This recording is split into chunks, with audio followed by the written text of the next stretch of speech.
Well, hello, dear ones. Well, would you look at that? I've made my life even more difficult than it already was. Tea. I've made a whole pot.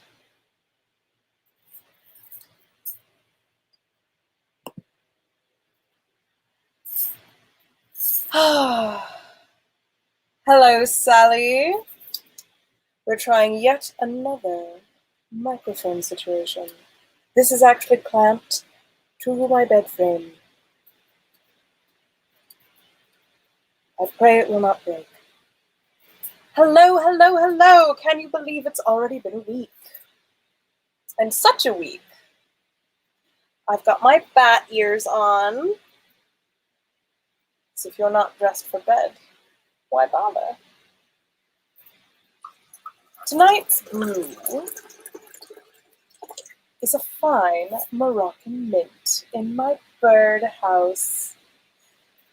It's got a little bit of my nettle brew in it, and it's got a little bit of honey.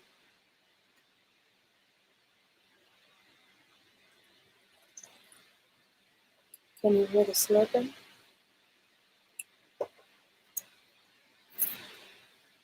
It's time to get into bed, dear ones. Although I don't even need to be holding my teacup this time to have a hard time with it. Book choices, as usual. And now to get in. Maybe if it... Alright, hold on. Not breaking anything. I'm not hurting anything. I'm just gonna crawl in like a Labrador retriever. Everything seems to be in place. Everything fine. Everything good. Hold on, hold on, hold on.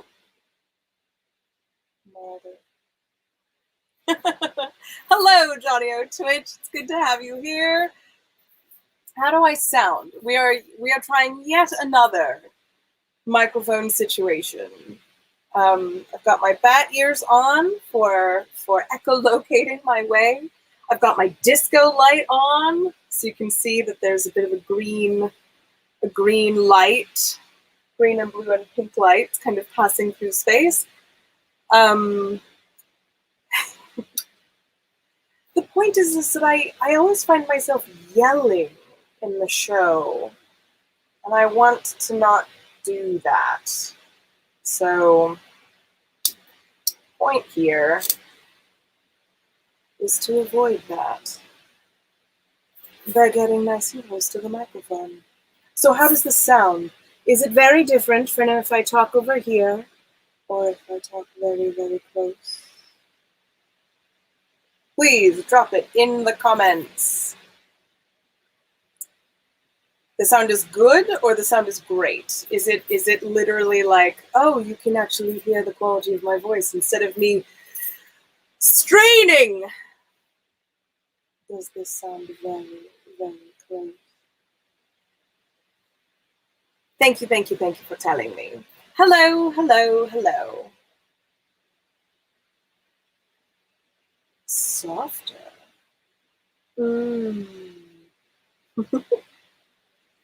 I'm just a stickler for quality. Write that on my tombstone. I'm not going to have a tombstone. I'm going to have a mushroom suit. Well, I could still have a mushroom suit and a tombstone. That's true. And here we are. So hello, darlings. I've got my cuppa.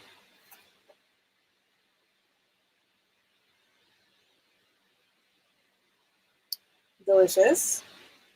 Keep me hydrated. A little bit of honey, a little bit of caffeine. I've been binge watching Anne with an E on Netflix. So I have no excuse. It's just a beautiful show. It just makes you want to laugh and cry. You fall in love with the family. When I was growing up, hello, Screaming Dragon, good evening. The bat ears salute you. When I was growing up, the gold standard Anne of Green Gables version was the PBS miniseries from, I guess it was made in Canada, but it was perfect. Everything about it was perfect, except for the fact that it was very sanitized. You know, it's just like very bucolic, very like, oh, in the old days, things were proper, and women were getting an education, and ooh, wasn't that exciting? It's very different. Locomotives. But this version of the story of Anne of Green Gables, known as Anne of Green Gables, you could classify it as the gritty, grimdark version of Anne of Green Gables. But frankly, it's a little bit more of a realistic diorama of what the world would have been like in 1910 Prince Edward Island, Canada.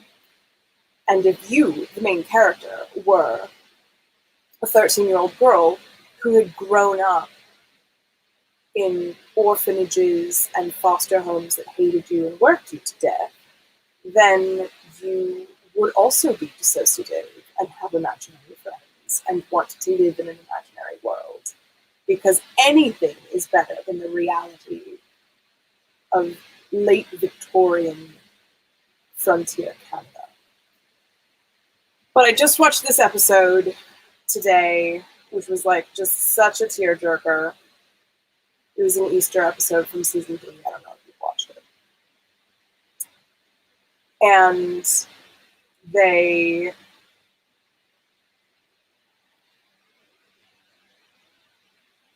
I don't know how to tell you all about this, but that bug is back from weeks ago.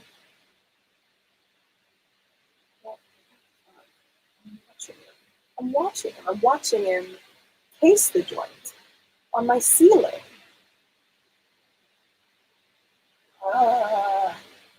And last time I had to go and kill it, I played music for you while in the interval, and YouTube smacked me for it.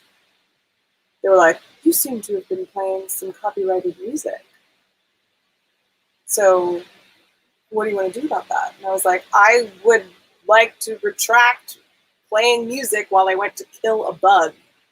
Because I don't want to have to kill a bug. It's getting closer. I just don't know what to do with this guy. They wake me up in the middle of the night with my thought of them. Yesterday, I met a lovely spider. Enormous orb weaver, beautiful green and red, like Christmas colors, out in the yard. And she was doing just a beautiful job of making her web for the day. And it was this big, perfectly circular. It was like a big slice of a tree or a record. It was gorgeous. And she minded her own business, and I minded mine. I feel, though, like if she were near, I would say, could you please pay your rent and kill this wood roach that is approaching me? You know, I think the disco light actually called him out from his cave.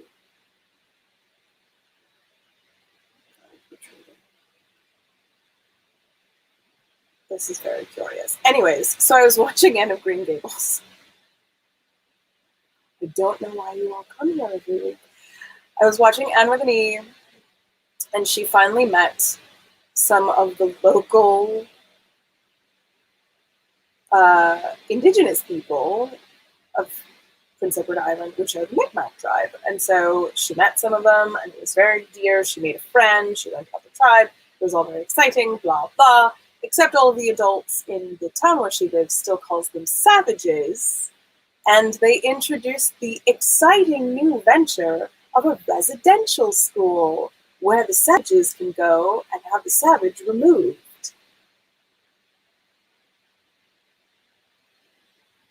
I was so tense. I was watching it going,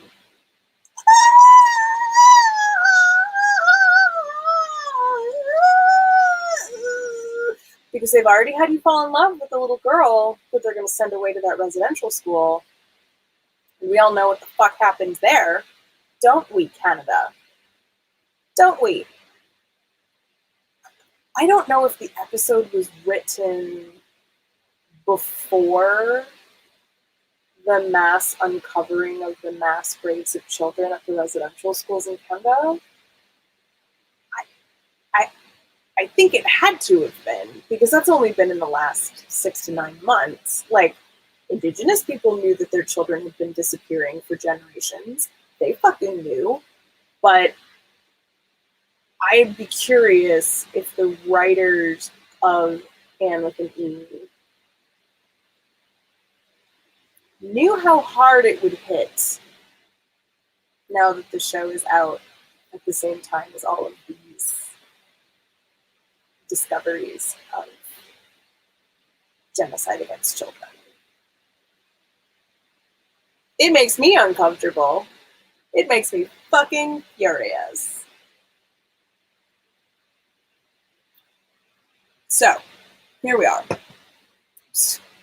Got my bad ears on. I'm talking about genocide and colonialism, and there's a wood roach trying to disco dance on my ceiling.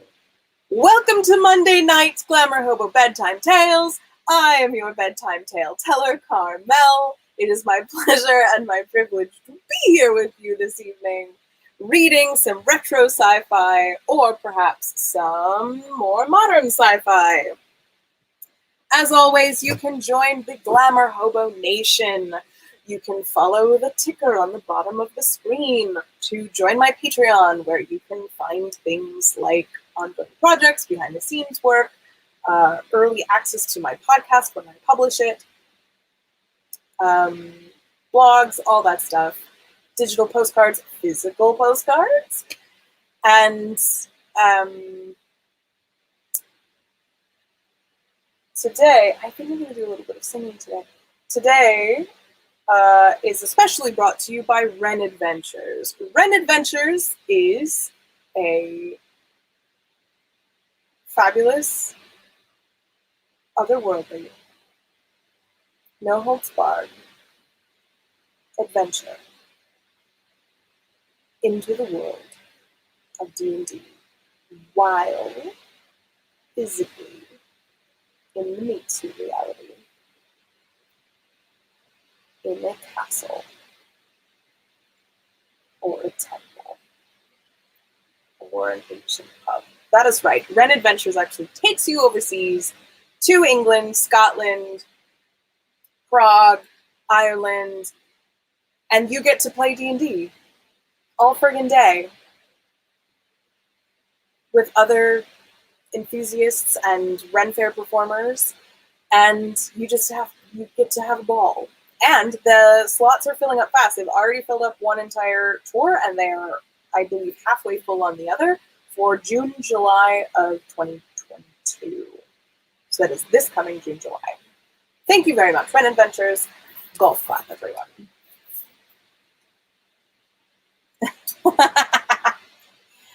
I am the biggest, most beautiful fucking bat you've ever seen.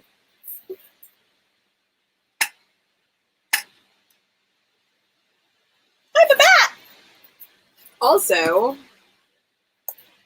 I got this as a present for my birthday, and I don't get to play it very much. This is a Shruti box. And since you guys do like it when I play music and sing, but YouTube doesn't like when I play music, that's copywritten.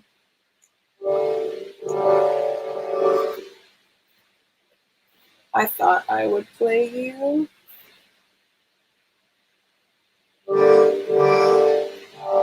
So this box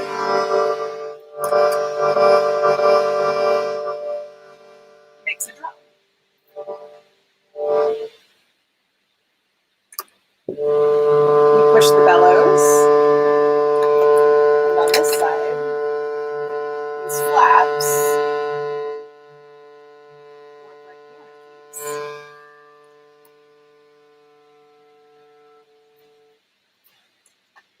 So I've been following this amazing TikToker who sings folk music from Appalachia, and she uses a Shruti box to hit her drum, And I realized I don't actually write chants, which are really what Appalachian ballads are. They are chants.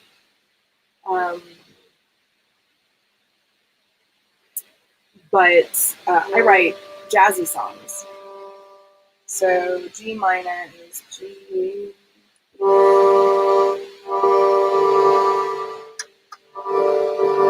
Can you hear that? Is it overwhelming?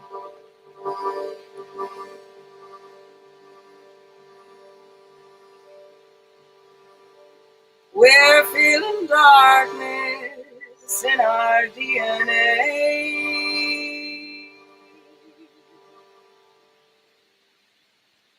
A pinching cold from history that whispers light won't stay. So the chord changes don't fit quite. I'd have to like do a lot of moving around of things, and I'm not as good at that yet. Let me see. Oh, that's wrong. Anyways, but it's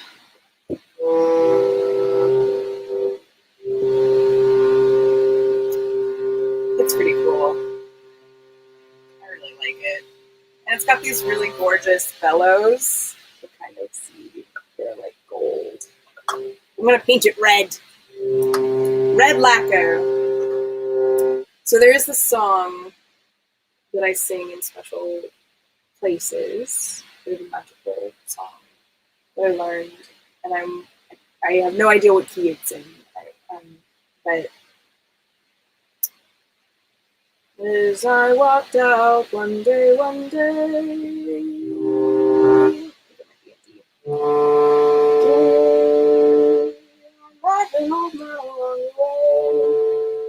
so that's oh my god, I'm so bad at this.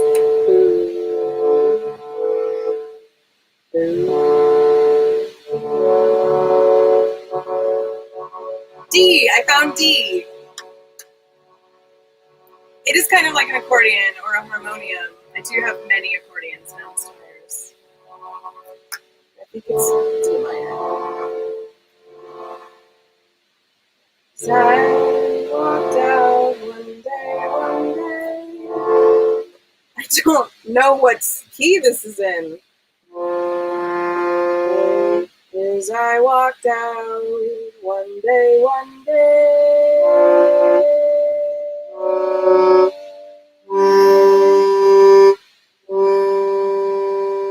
I met an old man along the way. It's in G. Of course it's in G.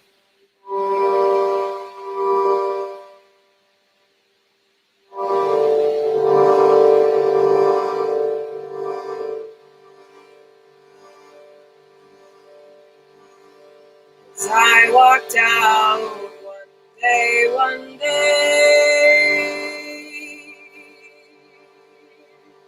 I met an old man along the way.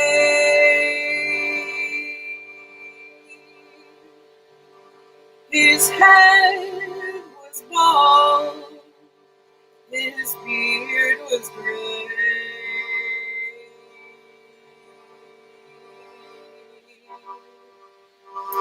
His clothing of the cold earth and clay. His clothing of the cold earth and clay. Can you hear me singing and this making noise at the same time? Or is it just like freaking the microphone out? People farther away.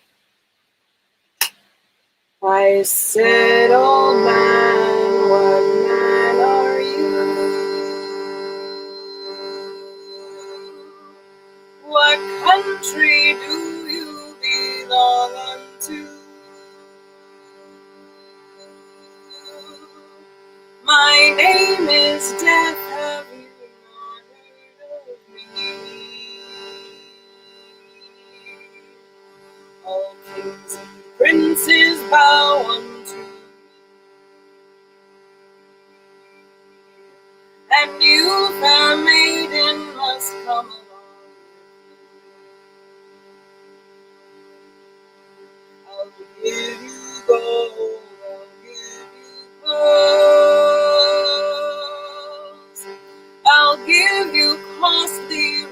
robes to wear. If you'll but grant me a little while, time my life to amend, and give me time my life to.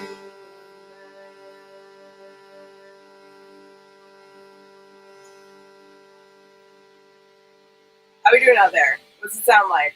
Help me out. I can't hear it. I can't hear what you hear. Is it freaking it out? I am deeply enjoying the harmonics. I can like feel it rattling in my teeth, which is pretty awesome.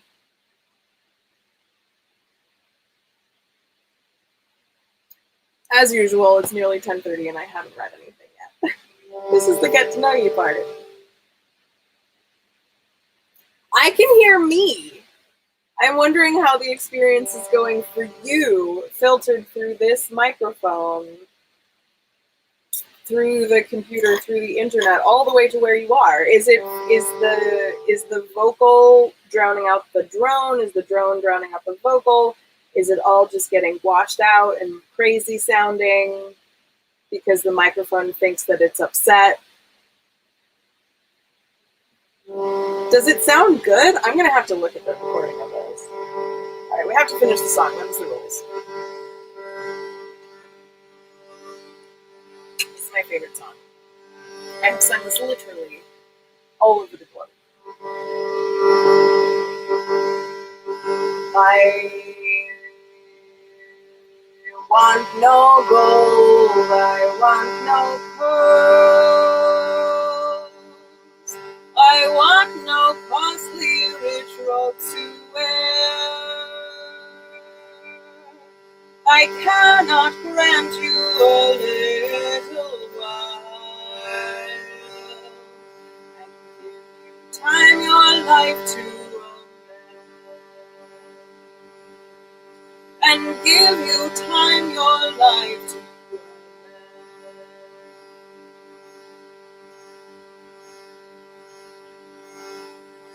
In 6 months' time, that fair may die. Let this be on my tombstone, she cried. Here lies a poor distressed maid,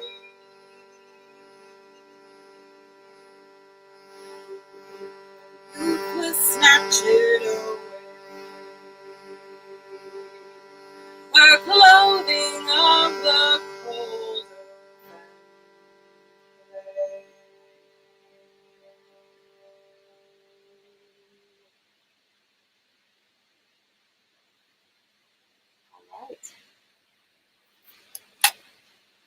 I'm just going to have to listen to the recording.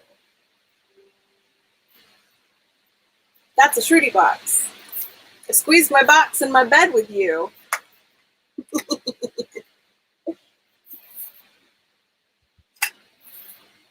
All right, friends, it's time for the reading portion, because apparently the first half an hour is the pleasantries, the singing, the tea, the bugs, the bats. I'm a bat. I'm wearing my Metatron ring that I got in the mailbag from Johnny O Twitch. And it's time to read. So what are we going to do? All right, instrument overpowers your more hushed tones. See, that's the thing, guys, is I'm pushing. I am actually pushing my voice. It's just so loud. I think I have to hold it further away from me. I think that's the answer. Because this was the level I was singing at. In 6 months' time, that fair may die. Let this be on my tombstone, she cried. I think it's just, that's the thing about recording. It's just so friggin' loud. All right, what are we reading?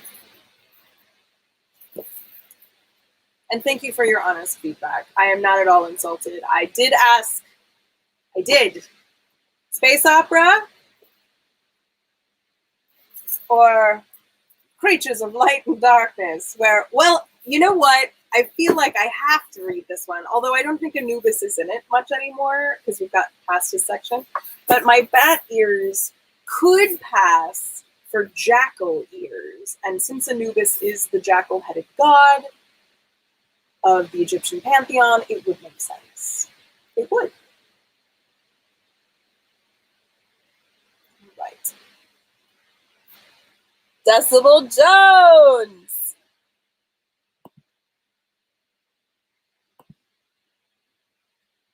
Test, test. Test, test. Oh, for fuck's sake.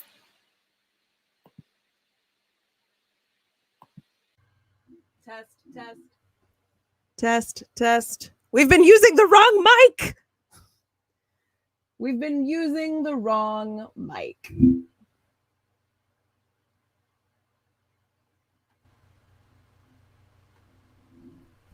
Dear ones, we've been using the wrong mic this whole time.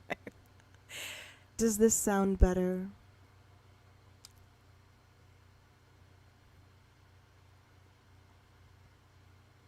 Do I sound more close and present with you now that I've switched the mic? This is the mic that I thought I had been using this whole time.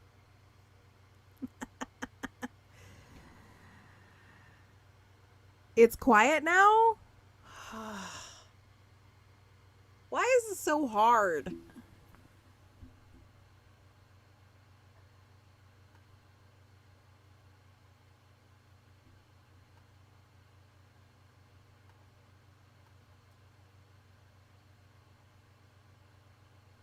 Test. Test. Oh, man. Don't automatically adjust mic volume. How about now, dear ones? How about now? Is this better? I've adjusted the mic volume, I've turned off echo cancellation, and I think we should be good. But I could be wrong.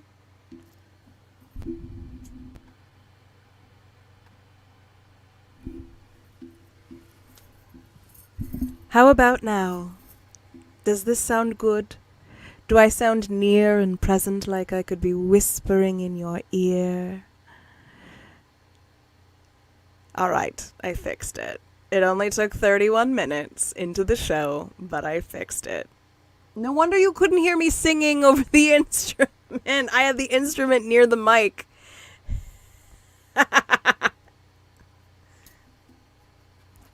Just need some liquid courage. Alright, Decibel Jones it is. Space opera it is. Ba-ba-da-ba! Space opera.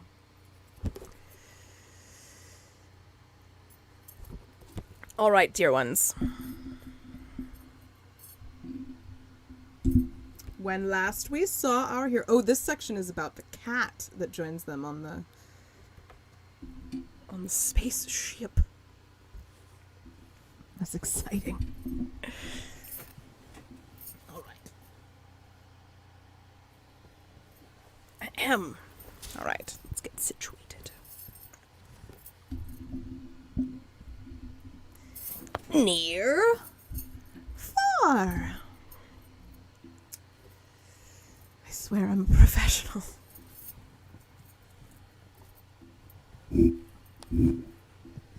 Oh yeah, back support. That's what I was looking for. Alright, darlings. When last we saw our heroes, they had just boarded the spacecraft above Earth. Oh man, there's gonna be a lot of voices in this one. Boop boop.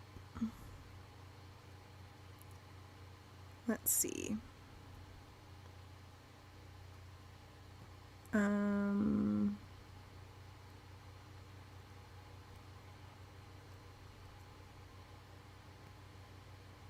All right. Oh, I think I found it.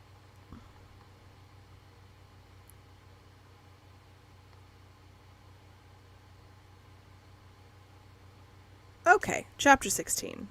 See, I've stopped using bookmarks since they go missing in my house. Welcome, everyone, to the GlamourHobo Bedtime Tales. I am Carmel, your bedtime tale teller. We are reading Space Opera by Catherine M. Valenti. I highly recommend that you go out and buy this book. I'm a mess. I just lost the flowers out of my ears. Having a day. All right. I am a real boy. The 19th Metagalactic Grand Prix was held on Palul, the Smaragdi homeworld. It was the first time a species who did not fight in the war on account of their having been minding their own business at the time, toddling about with endearing hesitance on their 2 moons, and not bothering anyone except the moon bears, attempted to sing their way into the upper echelons of galactic society. Contrary to popular opinion concerning the desirability of getting in early on Alpha Centauri real estate development, Palul is the nearest planet to Earth that wouldn't entirely murder any human being who set foot on it. At the very least, you'd have time to get a nice shark's heart sausage in at one of the Blue Rutu's finer bistro before low gravity, high pressure atmosphere, and the global, rather well-founded cynicism on the subject of strangers started rather dramatically forcing blood out of the ends of your hair.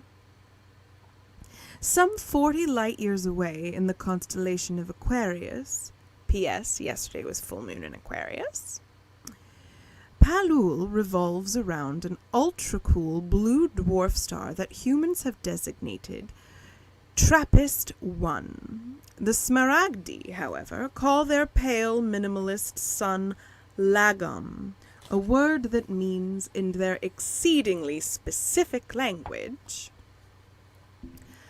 a spouse who habitually withholds affection but comes through with a squeeze when you really need them and always pays the bills on time. Palul itself means the parent who gives and gives, but it is never enough for their ungrateful children who will probably never amount to anything anyways.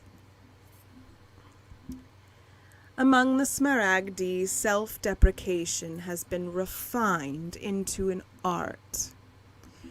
You have not truly embraced the possibilities of an intergalactic life until you have awkwardly nibbled vapor cheese and drunk platinum wine at a stand-up modesty show on Palul.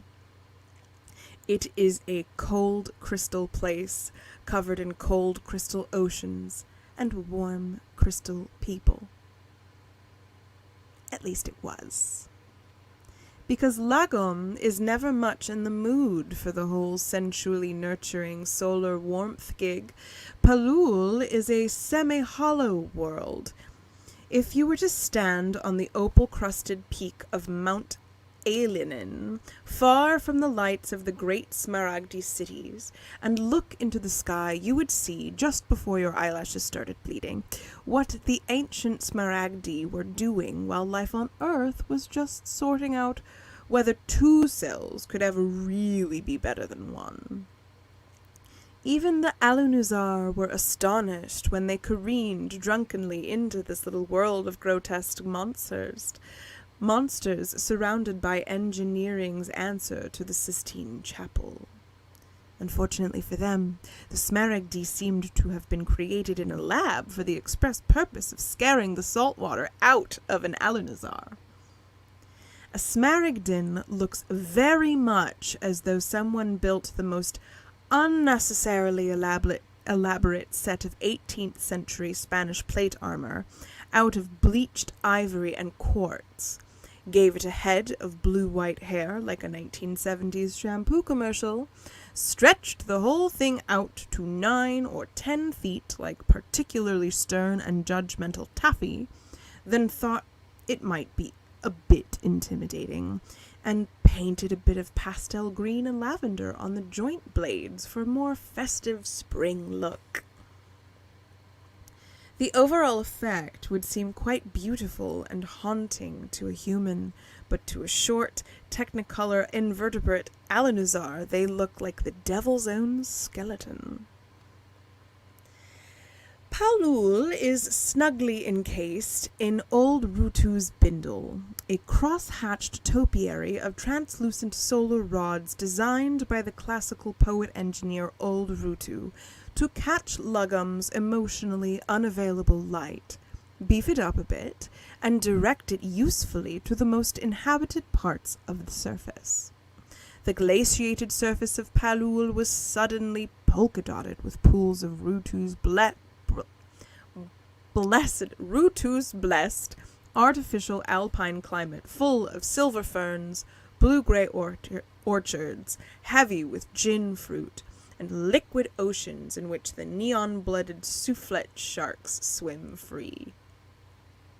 The name of old Rutu is, among the Smaragdi, spoken with an awe equivalent to Jesus Christ and Nikola Tesla borrowing Buddha's tandem bicycle for a quick Sunday ride through Shakespeare's back garden. On Activation Day, every city on Palul scrambled to rename itself after him, which caused a great deal of confusion, upset feelings, cancelled family reunions. Rutu's absolutely forbidding anyone to do any such stupid thing, as it was no big deal. I was up here anyways, might as well do a spot of DIY while I've still got my health, you know. You could have someone in, they'll only rip you off, and besides, you'd all do the same for me anyways. It's a bit of rubbish. I was in a rush.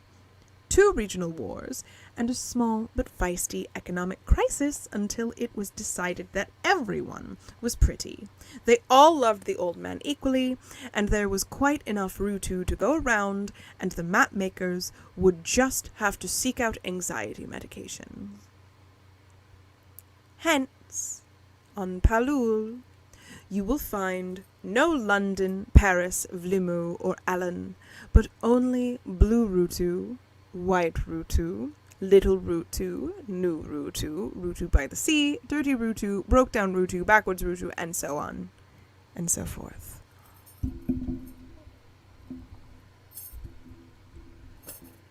Controversially, the 22nd Metagalactic Grand Prix was held in dirty Rutu, the Smaragdi answer to Prague.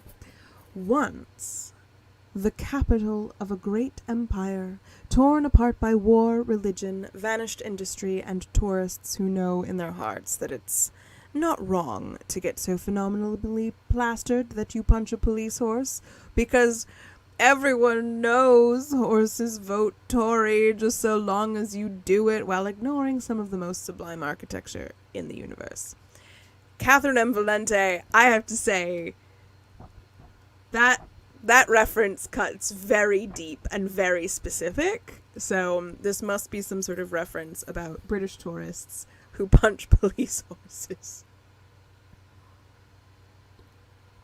But when in doubt, blame the Tories. I'm for it.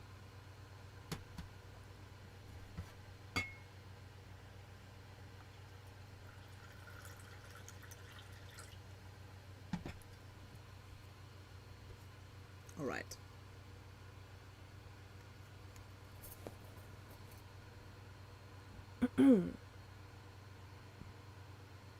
The general idea was that whether or not the Yortmak turned out to be sentient, it would be rather poor form to rub their alleged noses in the cosmopolitan delights of Blue Rutu and then send them home full of envy and the slow, wistful poisoning of a farm boy's dissatisfaction with his pigs after he has seen palaces.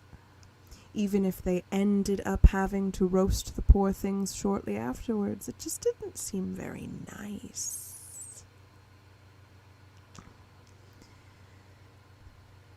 Thank you for complimenting my teapot. It was a gift from my housemates because for a minute I was thinking about building a witch cottage or a tiny house, and then it turned out to be infeasible, and so they gave me this. It's got a bird on it.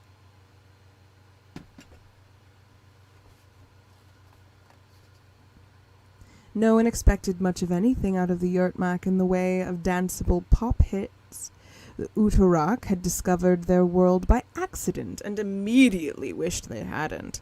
The first officer on a deep space fishing boat hunting the vast, delicious, and deadly Zobak crabs that scuttled through the galaxy, sucking at hidden tide pools of dark matter, picking up the faint broadcast of what their xenotropologist surmised was a folk festival emanating from a little planet by the name of Yint. Had the Urtamak then required all Zabomak trawlers to carry accredited translators on board as they do now, the poor Utarak commander would have known right away that the folk festival in question was the Yurtmak Super Murder Derby 9000, and very likely turned right around and headed towards safer embraces of giant dark matter crabs in the lonely depths of the void. The Yurtmak were clownishly violent, disgusting to look at, in possession of a language that sounded like someone enthusiastically smashing pots and pans together in a hot tar pit, and hadn't even gotten around to inventing agriculture before somehow bafflingly managing spaceflight. They were exactly the sort of species the sentience wars had raged across the known cosmos to prevent from getting too big for their interstellar trousers. But rules are rules. No blowing up the horrifying death goblins next door without a bit of a song and a dance first. The Jiv won that year. Being a group intelligence comprised of hot pink algae genetically fused with nanocomputational spores, the Jiv never formed rock pans per se. They sent the same supergroup to the Grand Prix every year. Some 60% of their species decanted into artful vases and simply called us. They sang by pheromone, a crescendo of infectious hormones that maddened the mating instincts of every species in the dirty Rutu flophouse and grill. A vast, glittering, state-of-the-art performance arena seating over 100,000, until the slightest whisper sounded like a techno-erotic laser light show of the soul, at which point us spilled out of their vases in an undulating rosy wave, spun up into a towering spiral of velvet sparkling life, and sang in ancient Jiv folk ballad called Love is Easy When You're a Hive Mind, coupled with the thumping, thrusting, subwoofer slaughtering beat, dispersing on the downbeat, slamming back into their magenta spire on the upbeat, and bringing the house all the way down. Yet again Yump, Murder Derby champion and celebrated torch singer, walked across the spotless frozen floor of the flophouse dressed in a traditional Yurtmak lung gown, her dripping, pustulant face hidden beneath a black veil so long it wrapped twice around the stage. She held something in her arms. The lights turned red and heavy and dim. A slow drum pulsed. Yatigan tore open the veil with her claws and revealed her instrument, the skeleton of her mate, cleaned and polished and hollowed, so that when she wrapped her arms around him and tenderly kissed his fangs, her breath filled up his bones and emerged from the ribcage as a savage and anguished melody called Death is a Wish Your Fists Make. It's not what you think, went the chorus. Don't be afraid. To love is to slaughter is to love.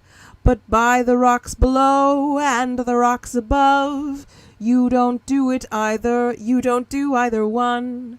Unless the other guy's really into it. At the conclusion of the song, which went on to become a popular choice for wedding DJs, Yadigan set herself on fire and burned to death in front of everyone with a smile on her face, waving delightedly to her fans as the audience threw flowers onto her pyre and watched them sizzle up to the heavens. The judging was not quick. 100,000 dinners were ordered in from neighboring Rutus. In the early hours of the next morning, it was decided, by a very slim margin, that Yatigan Yump and all her people were undeniably alive, intelligent, and possessed of a complex inner life, especially since Utarak had really phoned it in that year with the entirely forgettable, shall I compare thee to a dark matter crab? Yet, if not for Yatigan Yump's sacrifice, the galaxy's children would never have grown up under the not terribly gentle ministrations of Gorgonur Gorcannon's unkillable facts, the 20th of which, penned for that occasion of the 23rd Grand Prix on Yint, is: "No one is ever really satisfied with what they've got. Look at that skinny bastard old Rutu. He hit it up his whole planet like a leftover takeaway, and he still wasn't that happy. And if you ask me, people are mostly happiest when they think they're just about to get the thing they want most. Before that, and after, they're all monsters."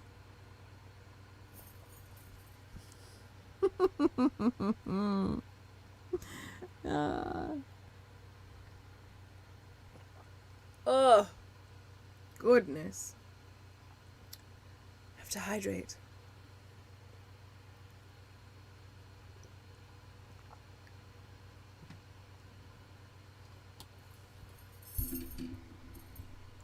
Chapter 17. Every way that I can. Oh god, this is the red panda, the Keshet. Okay. Hi, hello, hi! Ort, Saint Ultraviolet, and Decibel Jones individually and collectively assumed that the time-traveling red panda called Ooh leapt up as they boarded, made a high-pitched squealing noise, and careened over backwards, waving his paws in the air because he was just so feverishly excited to meet them. However, among the Keshet, this is a cool, eminently diplomatic, even standoffish greeting. Down to the souls of its cells, a Keshet is a constant atomic, temporal, and emotional ball pit into which an infinite army of cake-addled toddlers jumps over and over, and it is every single one of their birthdays, forever. And he wasn't happy to see them at all.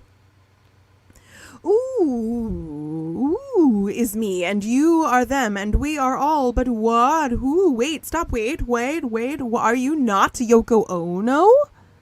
What, how, what the fuck, Al? I gave you a picture of her and everything.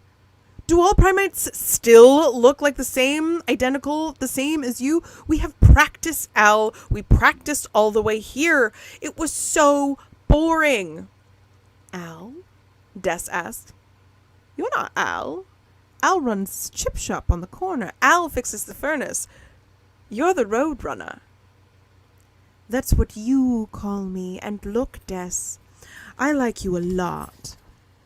But I've nibbled heaps of memories in the last 24 hours, so I know what a Looney Tunes is. And frankly, I think it's a bit insensitive.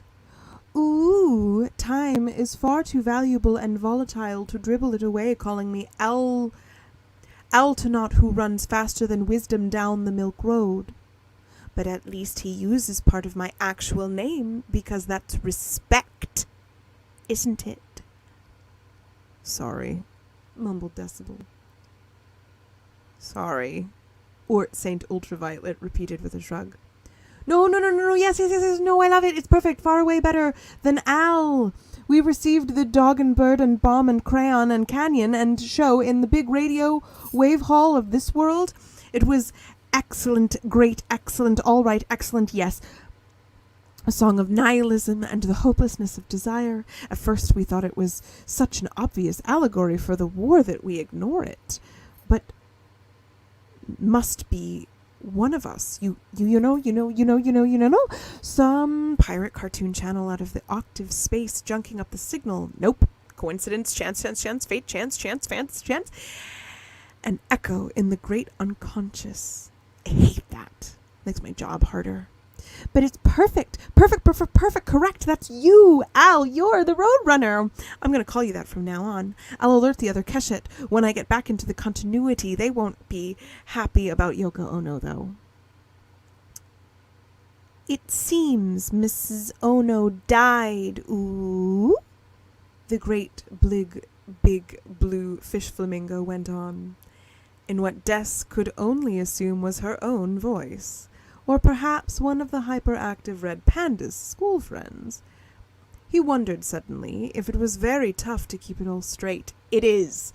To skim for the right voice every time you talk to someone. It's very difficult. Thank you for noticing, Decibel Jones. Decibel Jones rather wished he could scrape off the top of an audience's memory and sing however the fuck they wanted him to sing. He supposed he'd known how once. Very sorry. I did try, and I can tell them apart. They all have different thumbnails, it turns out. You didn't tell me that. And you told me Yoko Ono was alive. That's 2 major stuff-ups. If you'd use even one of those day planners I keep buying you, you wouldn't have kept having all of these embarrassing mistakes. Died? When, why? How could this happen? Oh no. What about Kyoko? Did she ever find her mommy's hand in the snow, in the rain? 3 years ago, I think, Ort Ultraviolet said hopefully. She died of, of being an old lady, really. Ooh, blinked his adorable brown eyes and rubbed his fuzzy apricot-colored cheeks with his paws. I don't get it. What's there to get, love? She was 90 or something, wasn't she? The red panda wriggled his button nose. No. But why? How should that kill anybody? I'll let that question drip pointlessly unacknowledged among them like a fart at a dinner party.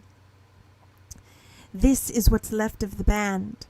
Decibel Jones and the Absolute Zeros. Ooh, they'll do fine. Probably. The Keshet made a face like he hadn't eaten, The Keshet made a face like he'd just eaten kale for the first time, and scrambled down a long corridor lit with a calming, dappled undersea light that flowed out from the holes in the thick black coral. He spun around in circles, found things to eat hidden in his striped tail, and bounced over himself several times. K. Pay attention. I'm not going to through this twice. Well, I will go through it twice. More than twice. Way far more. I will conduct your tour of the good ship Cake in the Rain, 10 to the 47th power. Times before the waveform sets and this whole timeline gets served at the table.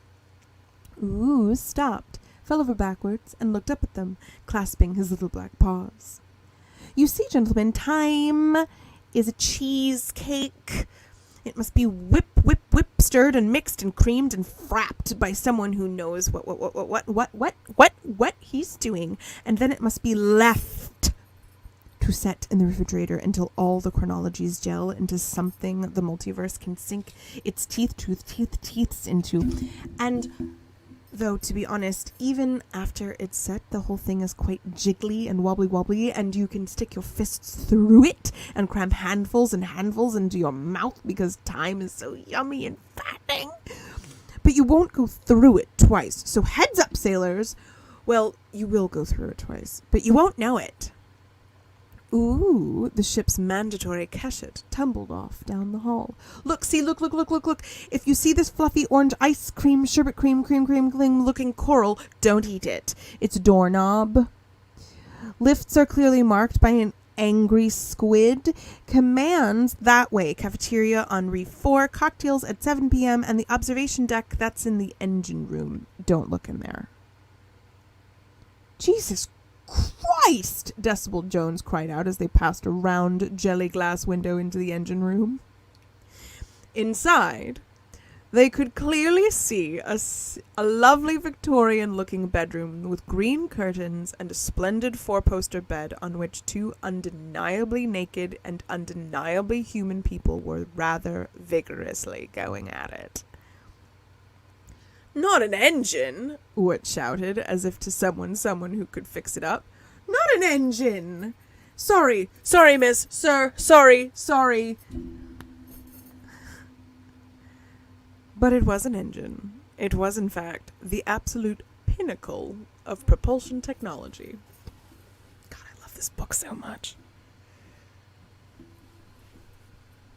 Ahem. Tell us why, Catherine. The Keshet effulgence owes its exalted position in galactic society to its patent on the paradox box. Simply the most efficient FTL drive ever imagined by any species. You'll remember FTL means faster than light.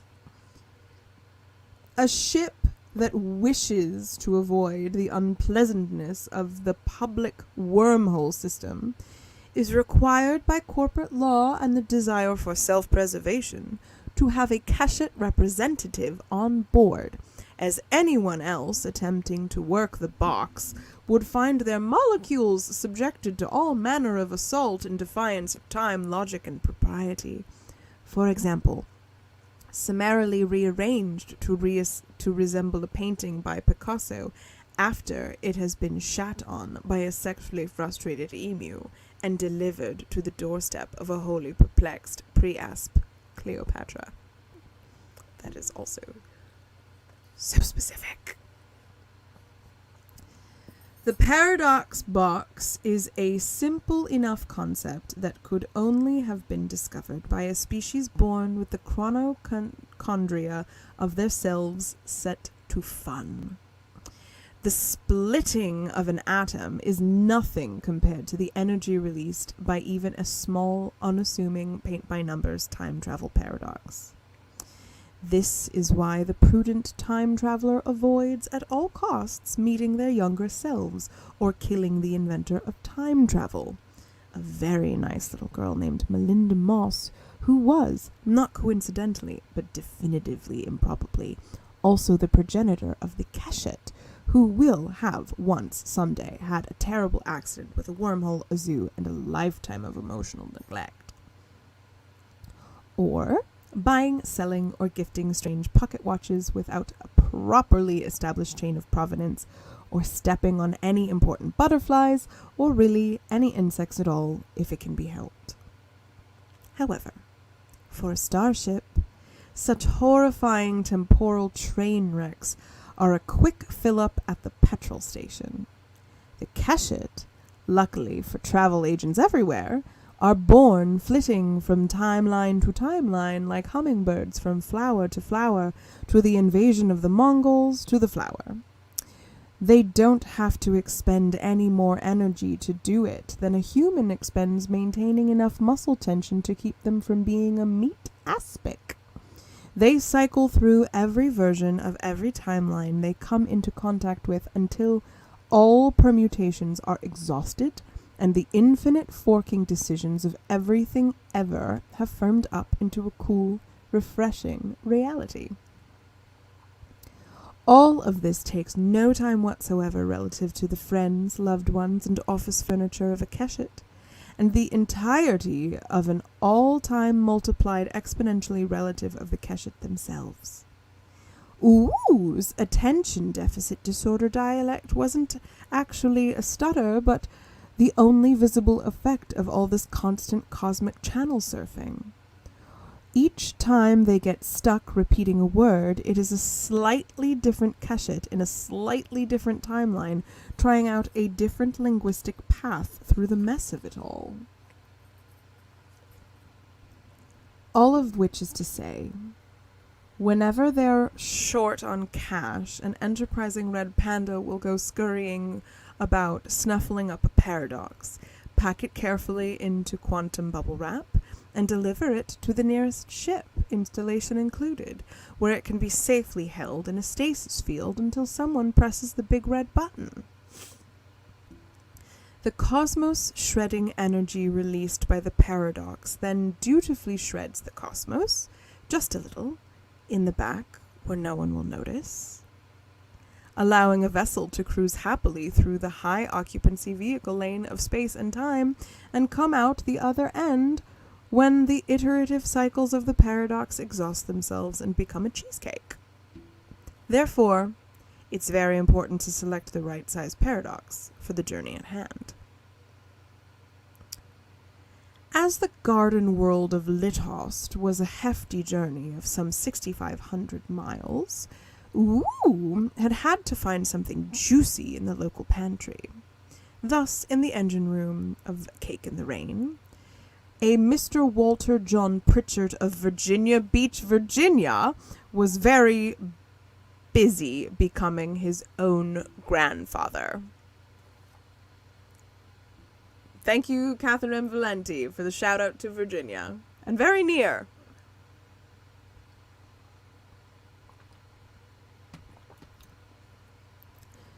The here, right this way is your recording stateroom audio studio for the remainder 11 days of the flight. I know you'll want to get started right away writing the baseline of that total salvation of your species, so we've just stuffed it full of anything you might thought you need. Please pull the eel in the lavatory if we missed anything. Lilac-colored brain coral subwoofers studded the walls. Sea slug soundproofing rippled orangely across the ceiling. The floor was a lime green anemone shag carpet. A vast glittering soundboard dominated one corner. 3 jelly glass doors led off into bedrooms that could plausibly be comfortable for a human being. A swim-in closet overflowed with fabric in every type but matte and every color but brown next to a bank of mirrors. Des and Oort caught their reflections and did a proper slapstick double take. "Look at you!" crowed Decibel. "You've gone all first-year art project. So have I." All down the sides of their necks and across their collarbones, a spray of deep scarlet leopardy spots had sprung up, if leopards were too glam for the veldt, and soaked their spots in glitter before padding off to the club. "That's encephalitis. Coming up nicely," said the roadrunner approvingly. Ort St. Ultraviolet looked as though he was about to be sick. He rubbed at his spots, but they weren't going anywhere. Decibel Jones preened. He pulled out his collar to see how far down they went, which was quite far.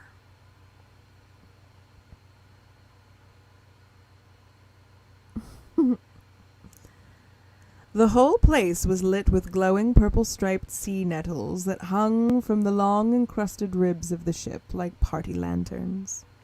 Mira's drums and old Cassio sat proudly in the corner. Guitars lined one wall, normal non-choral guitars, famous guitars, Hendrix, Clapton's, Page's. Beneath them was Ort's petting farm, double-necked cello, electro-glass, hurdy-gurdy, uber-theremin moog, and a perfect glass ortophone. It was gorgeous. It was grotesque. It was an exact replica of their first recording studio in Hoxton, reclaimed by the sea. Nemopathy really was a hell of a thing, Decibel thought as he ran his fingers across the cymbal of Mira's drums. "Mushy, mushy, wonderful," he whispered. I don't see any of my toys, sniffed Capo, the short-haired cat, padding superciliously into the room after having thoroughly inspected the hallway. Hello, said Jones. What did you do to my cat? Ort exploded, pointing at the unconcerned feline like Salem girl at a tribal. Not okay! That is not okay! I agreed to spaceships and aliens and the possible end of life of Earth. I did not agree to tolerate talking cats. This is too much. It's too mad. It's out of genre. Undo it immediately. I gave her the ability to talk, said the tall, graceful Eska as she stepped gingerly into the room. It's very easy. Through the ear. Just a little strobe lighting in the hippocampus. A gift. I thought you would both enjoy it. Said Capo, licking her paw and whacking it over one ear vigorously. Also, it rather neatly proves a point. You keep saying that we converse, and therefore sentience is not in question. Now your pet converses, so perhaps you can see that speech is not the determining factor. Any animal can talk, but Capo cannot assemble a band and sing a heartbreaking work of popular music. She hasn't got thumbs, and post-production skills, or the vocal range. We did think about this sort of thing, you know. We did discuss it for more than a second or two. Could if I wanted to, Capo sniffed. You don't really know. You're just a birdie. A hungry look came into her green eyes. A big bird. Look, birdie, Ort said with a nervous laugh. He reached out to put his arm around the Roadrunner, as he'd do with any hard-ass producer who just didn't understand what it was all about. This is all a laugh, right? What I mean is, you're not really going to incinerate our planet if we don't sing better than anyone else has sung in the whole history of humanity, right? It's just a bit of hazing. Messing about with the new kid in school, right? Well, you got us. Honestly, scared shitless me. I must have peed a little. The Yoko stuff was deep cut, really subtle comedy, but I get you. All the way. So have a drink and skip to the part where everyone jumps out and yells, "Surprised, fools you! You pronks!" You should see the look on your faces. All right? The Roadrunner blinked her gorgeously Disney eyes and looked away with something that could almost be mistaken for shame. I've got kids, mate. You didn't even let me call them. You turned my mobile into the left tit on your spaceship. What is wrong with you? Decibel Jones sprang into action. Yeah, sure, he was a drunk and a fool, wearing last night's rhinestones and tomorrow's hangover, long past his salad days or even his soup days. He was, in fact, approaching middle age, at the speed of paradox. But if he could still do anything in this universe, he could get his band on stage when they got the Eeyores, which had been, if you really thought about it, mostly all of the time. Okay, Ort, Omar, my darling, my arkable love, it's fine. It's fine. You don't need to call little Sarah and Samantha. Nico and Susie. God, really? Bit on the nose, don't you think? No, of course, lovely names. Good old Sue. Anyway, you don't need to call them because we'll be fine. Write the greatest song ever composed by man, beast, or polyp in 11 days? No problem. Don't you remember when we were writing Space Crumpet? Days laid out on the floor of some godforsaken flop, nights on the floor of some godforsaken nightclub. All of it paradise. All of it us. The lyrics came like honey, my dearest darling space oddity. The melodies came like wine. So we just do it again. Wind back the clock. You know what? We save the world like motherfucking Cape Crusaders, and the history books get printed in glitter from now on. On page 1 they'll say, "Thank you, Decibel Jones and the Absolute Zeros. They chose us, gorgeous. Don't forget it. Out of everything, everyone singing and playing and auto-tuning their hearts out all of the southern planet, they chose us." "Only because everyone else was dead, mate," mused Ort, stroking his cat's silky head and watching Des do what he always did, which was to shove everyone else's feelings into a sack and drown them in the ocean of his own enthusiasm. "So what? So destiny, so that's what. So immortality. So me and you and Mira." Decibel Jones' face fell. "Well, me and you. So your stupid cat. So flying a fuck-fueled aquarium to planet music and rocking so hard and so true, they'll know just how alive glam kind is. I can already hear it, Ort. I can hear the song that's gonna save us all, and you are gonna blast it from the quasars to the Queen's ears, and you and me are gonna sing it till the stars rain down like applause, my glorious, gloomy boy frack." "Ooh, and I will leave you to it," said the space flamingo, bowing with Space Panda and beating a surprisingly sensitive retreat. Ort looked up at Des with moist eyes, almost like they used to look at him when he'd believed they'd find a manager, a label, a venue, a place on the charts, a place in the world, when he'd believed and they couldn't quite yet.